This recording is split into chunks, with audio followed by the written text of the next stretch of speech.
Oh, bonjour Jean-Yves Le Gallou. Bonjour André Berkoff. Alors ça fait 10 ans, je crois, un peu plus, que les Bobards d'Or existent, que vous avez fondé les Bobards d'Or.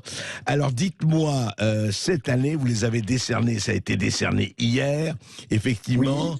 Et alors, est-ce que vous aviez l'embarras du choix, comme d'habitude? Oh, il y avait d'excellents candidats, hein. Il y avait 12 candidats, 9 ont été retenus par les internautes et le public présent au théâtre du Gymnase a décerné le Bobard d'Or, le Bobard d'Argent et le Bobard de Bronze à de remarquables candidats et même à de remarquables candidates, Ah, puisque sur les trois les plus titrés, il y a deux candidates. Je pense que ça devrait faire plaisir à Madame Ernotte, qui d'ailleurs, qui voulait chasser, vous savez, bien les sûr. mâles blancs de plus de 50 ans des médias. Eh bien, là, pour les Bobards cette année, ce sont deux femmes qui obtiennent le Bobard d'Or et le Bobard d'Argent. Eh bien, Donc, monsieur c'est Le tout à Gallou, fait satisfaisant de ce point de vous vue-là. faites œuvre de citoyen moderne et lucide et woke en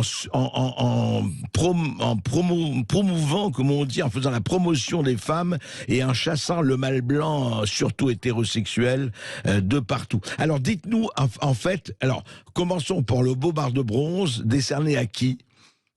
Alors, le Bobard de Bronze a été décerné à un médecin de plateau, le docteur Gilbert de Rais, supprimé, appelé Gilles de Rais par les mauvais esprits, Oui. parce qu'il avait tenu des propos absolument incroyables sur la vaccination des enfants, expliquant que la moitié des pays vaccinaient les enfants de 5 à 11 ans, que les enfants couraient des risques considérables d'aller en réanimation, qu'il y en avait 300 en réanimation pour cause de Covid, et qu'il était absolument indispensable de les Ouais. vacciner, qu'ils avaient aussi le même cerveau quand ils attrapaient le Covid qu'un malade d'Alzheimer, D'Alzheimer? enfin Oui. une série de mensonges incroyables qu'il a proférés à la fois sur LCI et sur C5.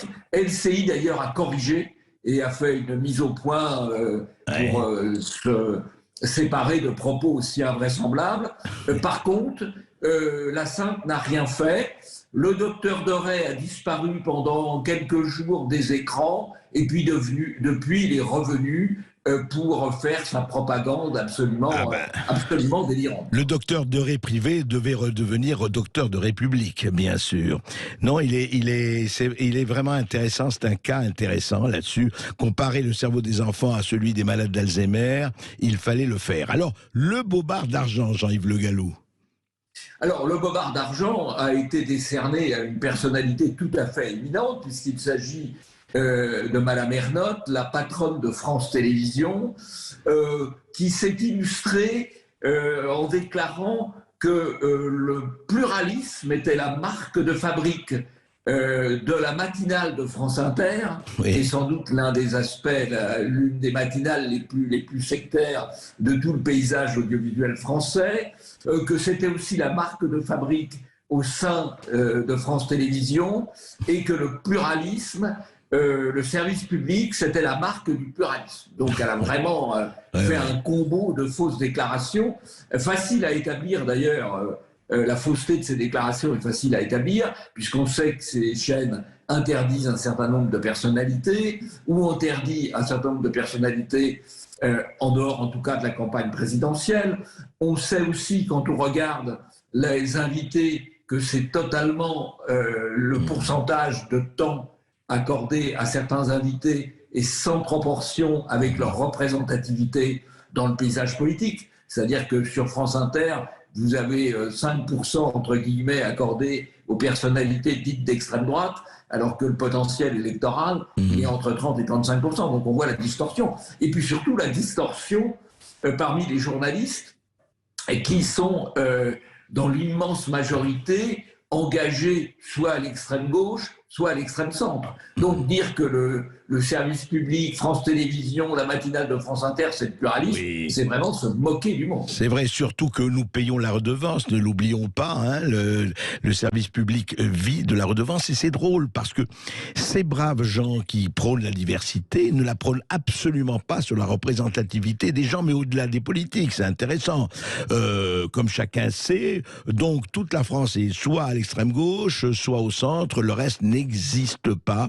Oui, non mais Delphine Ernotte, écoutez, elle est très intéressante, et on voit très bien ce que peut être le service public. Encore une fois, je rappelle que nous tous, auditeurs du Sud Radio et tous, nous payons la redevance et nous aimerions bien que nos opinions soient représentées, à gauche comme à droite, comme au centre, mais équitablement, et c'est pas le cas. Et enfin, alors, last but not least, pour me permettre un anglicisme confondant, Jean-Yves Le Gallou, le Bobard d'or. Alors, le Bobard d'or a été attribué à un jeune espoir, Lise Vogel de France Info, fact-checkiste de France Info. Oui. Ah oui, celle qui est fact-checkiste, ceux qui vérifient les informations, c'est ça, les décodeurs, enfin un peu, c'est ça. Voilà, c'est ceux qui sont censés rétablir la vérité. Hein. D'accord. Alors, cette jeune femme connaît un véritable conte de fées, si vous voulez. Elle est très fière en septembre de rentrer dans l'équipe de fact-checkers, que moi je préfère appeler fact-checkistes. Vous savez, comme il y avait des tchéquistes à la belle époque de l'Union soviétique. Donc, elle est très fière, à rentrer dans cette belle équipe. Ils sont une dizaine, hein, ouais, avec Pain, avec Beaujour, pour corriger les contre-vérités. Et elle démarre très fort, puisque dès septembre, elle explique que le grand remplacement, bien sûr, est un mensonge d'extrême droite, et elle en veut pour preuve l'usage qui est fait, selon elle, de manière abusive, d'une étude de France Stratégie, donc d'une étude officielle, oui, qui étudie l'évolution du pourcentage d'immigrés et d'enfants d'immigrés dans une centaine de villes. Et quand on regarde cette étude de France Stratégie, c'est extrêmement parlant, puisque l'augmentation est quasi générale, à hauteur de 10, 20, 50, 150, 200, 250% sur une centaine de villes. Et Madame Vogel dit « Oui, mais ils ont choisi des exemples mauvais, puisqu'il y a des villes où ce n'est pas le cas. » Et elle cite effectivement Lens et Dunkerque, où il y a soit une baisse absolument minime, soit une hausse assez faible, ouais, sauf que ce sont deux villes parmi 100, et que ces deux villes ont une évolution qui est à l'inverse de la représentation. Elle cite Lens et Dunkerque qui devraient démentir les centaines d'autres villes, encore une fois, pointées par France Stratégie, qui est un organe officiel, rappelons-le. Ouais. Absolument. Alors, si vous voulez, ce qui est intéressant quand même dans ces trois bobards, c'est que ce ne sont pas des bobards par erreur. Quand Madame Ernotte dit que la matinale de France Inter est pluraliste, elle doit se pincer en même temps qu'elle le dit. Quand M. Derain nous raconte ses histoires à dormir debout sur les enfants susceptibles d'être malades du Covid, il sait que c'est un mensonge.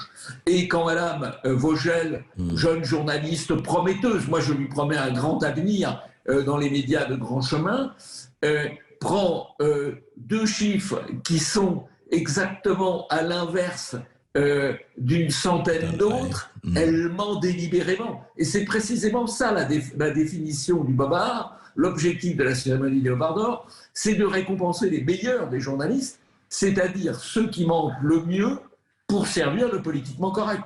Là, ce ne sont pas des erreurs, c'est délibéré. Oui, et c'est intéressant parce que, en fait, vous devriez placer vos Bobards d'or sous le signe de quelqu'un qui n'était pas de droite, mais bien de gauche, mais qui était d'une gauche authentique, qui est M. George Orwell, qui qualifiait le ministère de la vérité du ministère du mensonge. On en est là, 1984, et effectivement, ça existait, ça existe, et malheureusement, ça existera encore.